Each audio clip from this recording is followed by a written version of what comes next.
Эссе Халанхо в Алданском районе под угрозой праздник решили отменить. Такие заголовки можно было увидеть на неделе. СМИ ссылались на совещание в правительстве Якутии, где премьер-министр Евгений Чекин заявил, эссеха не будет. Якобы алданские власти не успевают подготовиться и найти деньги для организации к концу июня. Однако сам председатель правительства республики в интервью нашему телеканалу сказал, решение об отмене национального праздника не принималось. Сейчас проходит серия совещаний, где обсуждают приоритетные направления, которые финансируют из госбюджета. Формулировка проста. Бюджету нужно выполнять социальные обязательства. Увеличение зарплат, повышение минимального размера оплаты труда. И сейчас рассматривают список различных мероприятий, праздников, спортивных событий, что-то перенести, ну а где-то сэкономить.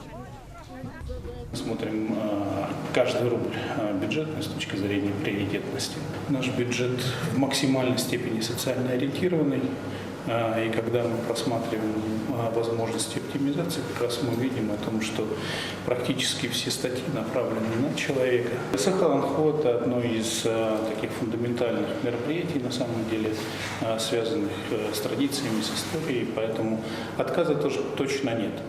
Есть сейчас стоит вопрос, как вариант решения о том, что может быть изменена периодичность проведения, соответственно, этого мероприятия. Не только этого, на самом деле. Мы смотрим в этом контексте абсолютно все мероприятия.